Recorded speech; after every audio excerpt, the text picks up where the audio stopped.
Kindly allow the chair to address this august chamber. Please have your seat.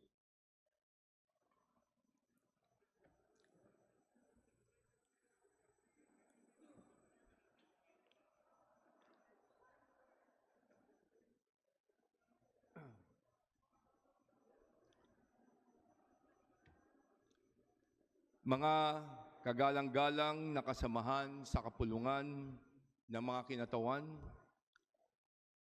Majority Floor Leader Sandro Marcos, Minority Floor Leader Marcelino Libanan, ang ating mga Deputy Speakers, mga opisyal at kawani ng Kamara, mga kababayan, magandang umaga po sa inyong lahat.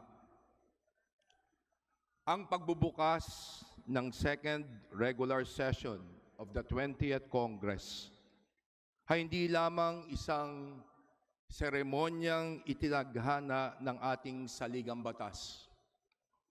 Isa itong panibagong pagkakataon upang suriin ang ating mga nagawa, kilalanin ang ating mga pagkukulang at pagtibayin ang ating mga sinumpaang panata na maglingkod ng tapat at higit na mahusay para sa sambayanang Pilipino.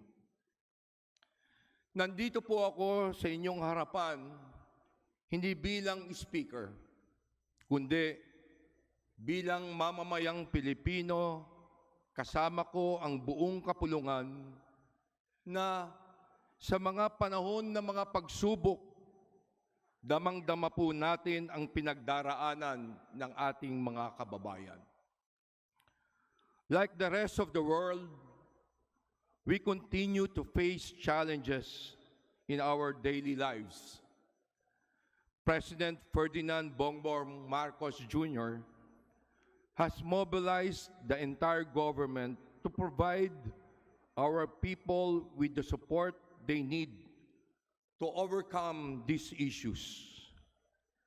Under his leadership, efforts are underway to address inflation, crime, and corruption. Sa lahat ng ito, katuwang ng ating Pangulo ang kapungulungan ng kinatawan. Kaya naman po, bago natapos ang first regular session, minabuti natin na ipasa sa lalong madaling panahon ang Kalinga Act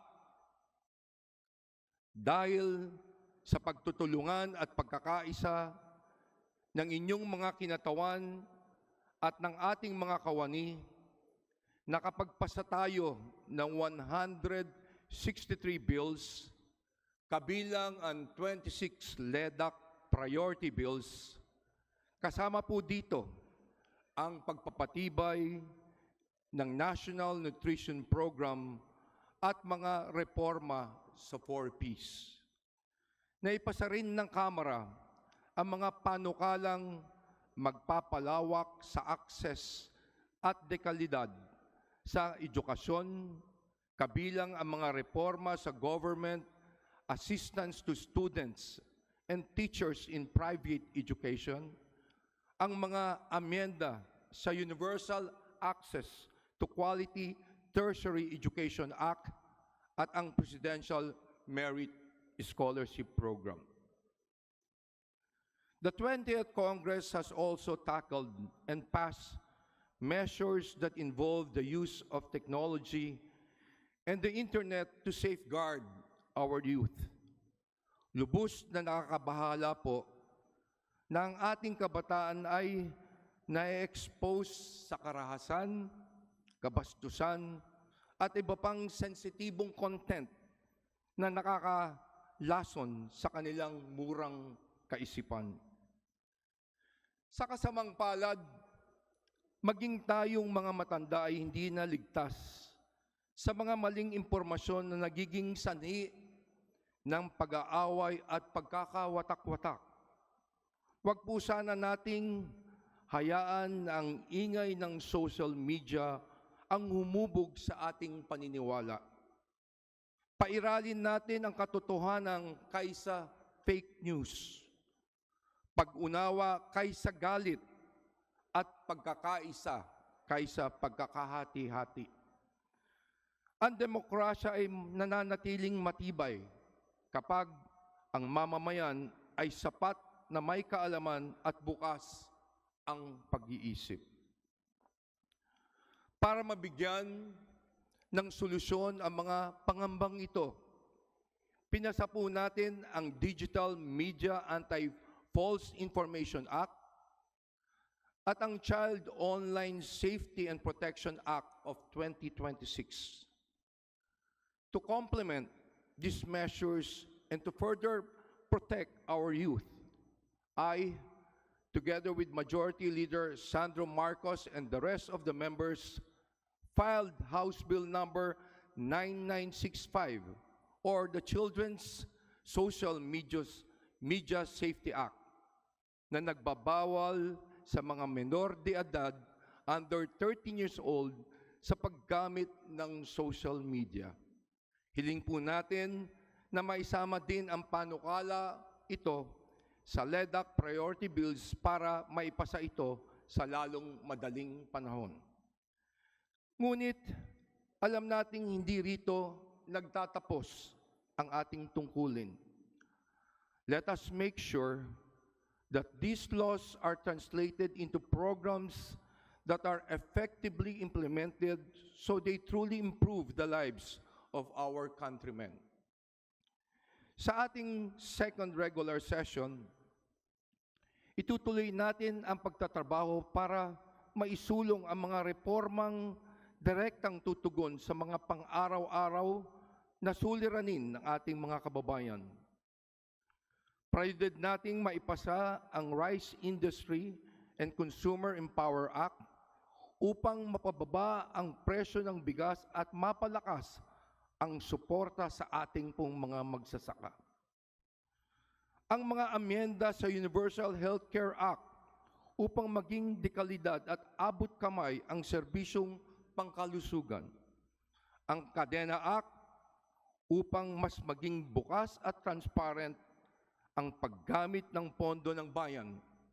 At ang Cyber Security Act which aims to protect every Filipino from the threats of the digital space. Habang humaharap ang ating bansa sa samot-saring hamon, kailangan ng ating patuloy na pagtutulungan upang tayo ay maging kaagapay ng taong bayan sa pag-abot ng mas magandang bukas.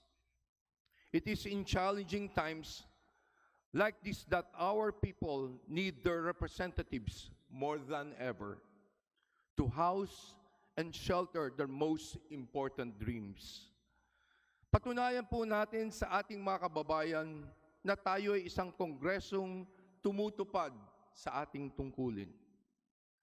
Sa pagbubukas muli ng sesyon, panghawakan po ninyo ang aming panindigan na patuloy nakikilos ng masigasig, makikinig ng mas taimtim at maglilingkod ng may pananagutan. However, more importantly, for our country to really move forward, we must never lose sight of what has always been our greatest strength, our Filipino core values. Ito ang ating lakas, ang tunay na kayamanang dapat nating pangalagaan at ipagmalaki. Ang pinakamalaking panganib po ay kapag hinayaan nating mawala ng ating pagpapahalaga at pagkalinga sa isa't isa when we stop caring for our fellow Filipino. Tayo po ay pinalaki ng ating mga magulang at naisabuhay ang mabuting asal, ang paggalang sa kapwa at sa ating mga nakakatanda, ang pananampalataya sa Diyos, ang pagmamalasakit sa mga nangangailangan, at ang pagbibigay ng karangalan sa bawat tao anuman ang kanyang katayuan sa ating lipunan. Huwag po tayong mapagod umunawa. Huwag po tayong mapagod tumulong sa ating kapwa. Katulad po ng nasabi ni Pangulong Ferdinand Marcos Jr. sa kanyang talumpati noong araw ng kalayaan, ang sabi niya, huwag tayong mapagod mahalin at ipaglaban ang ating inang bayan. Sa kabila ng dami ng ating problema at mga hamon, naging matatag po tayo bilang isang bansa dahil marunong tayong magdamayan at magbayanihan. This is who we are. Ito po ang mga katangiang naglalarawan sa ating bilang Pilipino. Kaya sa punto pong ito, sana po, sama-sama nating maibalik ang mga tunay na katangian ng pagiging Pilipino. Hindi pa po huli ang lahat.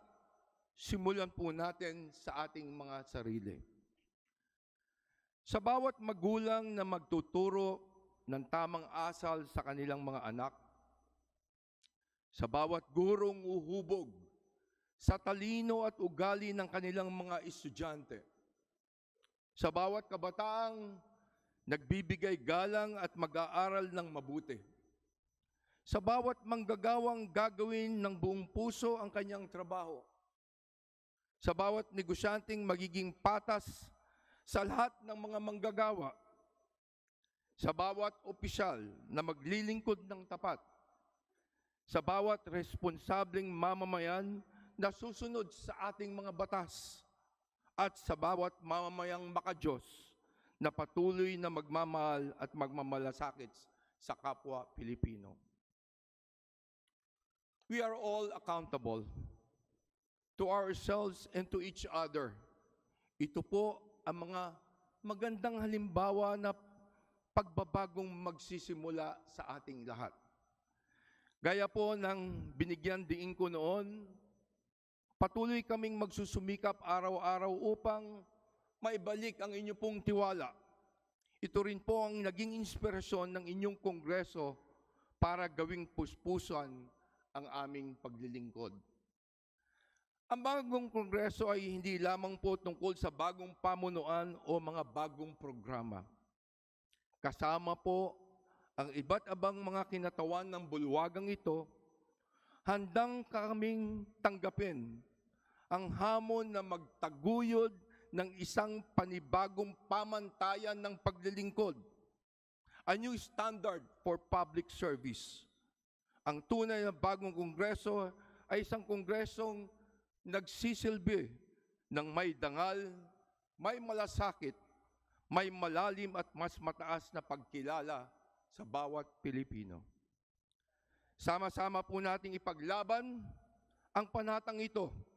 Magtulungan po tayo nang sa gayon ay maipamana natin sa susunod na henerasyon ang isang bagong Pilipinas. Mabuhay ang bagong kongreso, mabuhay ang Republika ng Pilipinas, at mabuhay ang sambayanang Pilipino. Maraming salamat po.